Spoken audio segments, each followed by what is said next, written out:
कृष्ण वो नहीं है जिसे तुम जानना चाहते हो।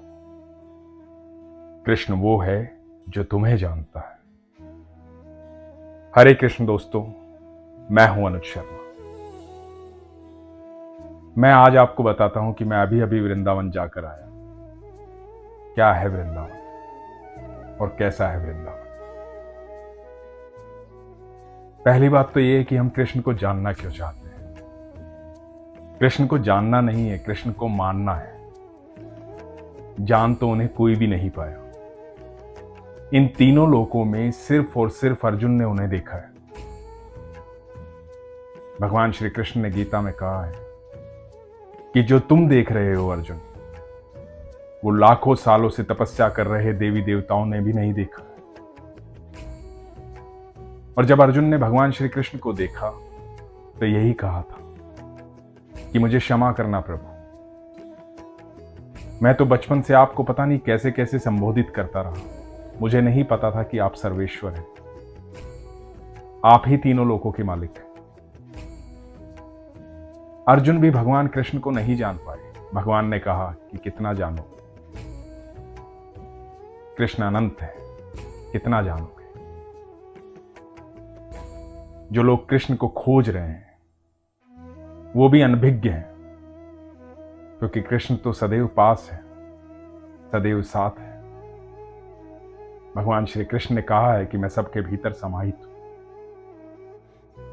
क्या है वृंदावन? पूरी सृष्टि, पूरी प्रकृति, पूरा ब्रह्मांड श्री कृष्ण का शरीर है और वृंदावन दिल है उनका। वृंदावन वो जगह है जहां वो जाकर के संपूर्ण होते हैं। वृंदावन वो जगह है जहां कृष्ण स्वयं से मिलते हैं, कृष्ण खुद से मिलते हैं, कृष्ण राधा से मिलते हैं। जब राधा रानी से मिलते हैं तभी वो संपूर्ण होते हैं। वृंदावन ही वो पवित्र जगह है जहां कृष्ण और राधा रानी एक साथ रहते हैं, जहां उनका मिलन होता है। वहां रोम रोम में प्रेम है। जब भी आप वृंदावन जाएं तो आप सोचिएगा आप कृष्ण के दिल में हैं। और कृष्ण के दिल में जाना आसान बात है नहीं, सौभाग्य की बात है।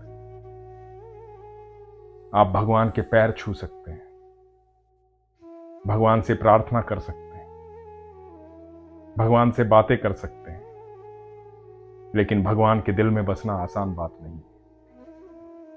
इसलिए समुद्र शास्त्र में कहा गया है कि जन्मों की तपस्या के बाद वृंदावन जाने का सौभाग्य प्राप्त होता है। सभी देवी देवता भी वृंदावन की पावन भूमि पर आते हैं।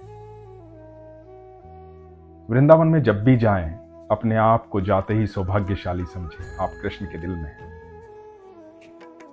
आप उनके दिल में हैं। वहां जाकर मन में कोई प्रश्न रह ही नहीं जाता, सारे प्रश्न खत्म हो जाते हैं। मैं यकीन से कह सकता हूं, जो भी बाके बिहारी से मिलता है वो निशब्द हो जाता है। उसके पास कोई शब्द नहीं होता। हम घर से बहुत कुछ सोच कर जाते हैं कि ये बात करेंगे, वो बात करेंगे, कृष्ण से ऐसे बात करेंगे, कृष्ण से ऐसे बोलेंगे, कृष्ण से मिलेंगे, लेकिन वहां जाकर निशब्द हो जाते हैं। उसका एक कारण है। उसका कारण ये है कि हम भगवान के दिल में होते हैं।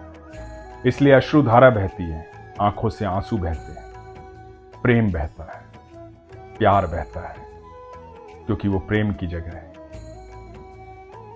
वहां लिखा है मेरो वृंदावन, मेरे बाके बिहारी, क्योंकि इस पूरे ब्रह्मांड में एक वही जगह है जहां आप हक से बोलते हो मेरे कृष्ण, मेरे बाके बिहारी। भगवान श्री कृष्ण गोकुल में पले, उसके बाद नंद बाबा के गांव में, राधा रानी बरसाना, बरसाना से राधा रानी और नंद बाबा के नंद गांव से कृष्ण आते थे वृंदावन।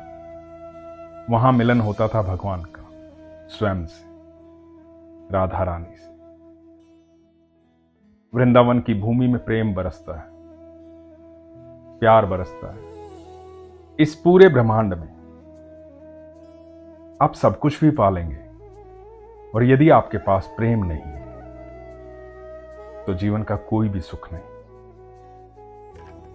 और सच्चा प्रेम सिर्फ एक ही से हो सकता है, वो है ईश्वर, वो है कृष्ण, वो है भगवान। वही सब कुछ है। वो आपका कभी साथ नहीं छोड़ते, कभी भी नहीं।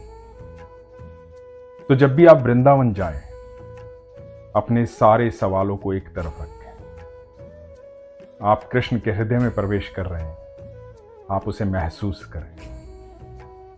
आप आंखें बंद करें, वहां की हवा को महसूस करें, वहां के वातावरण को महसूस करें। वहां का कण कण कृष्ण में है, कण कण राधा में है। भगवान श्री कृष्ण और राधा रानी ने प्रेम से सींचा है वहां की धरती को। हर जगह कृष्ण है वहां। बहुत सारे लोगों के सवाल होते हैं, बहुत सारे लोगों के मन में ये होता है कि वहां जाते हैं बड़े विचलित हो जाते हैं, बहुत भीड़ होती है मंदिर में, कई बार दर्शन भी नहीं होते हैं। मैं हमेशा ये कहता हूं, हम ठाकुर को देखें ये क्या जरूरी है?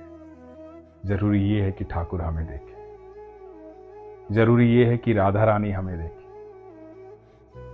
माँ और पिता जब अपने पुत्रों को देख लेते हैं तो सब कुछ संपूर्ण हो जाता है। बाके बिहारी तो वहां कण कण में। इसलिए कभी दर्शन ना भी हो तो नाराज ना हो, दुखी ना हो, परेशान ना हो। आपका उस धरती पर जाना ही सौभाग्य है। हमेशा पूर्ण विश्वास के साथ वहां जाए, आपका रोम रोम पुलकित हो उठे। आप जब भी वृंदावन जाएं तो वृंदावन को महसूस करें। मैं फिर कह रहा हूं, वो कृष्ण का दिल है। जब भी उस धरती पर पहुंचे तो सोचे कि आप कृष्ण के दिल में हैं। इसलिए खुश रहें, अपने विश्वास को मजबूत रखें, अपना ख्याल रखें। हरे कृष्ण।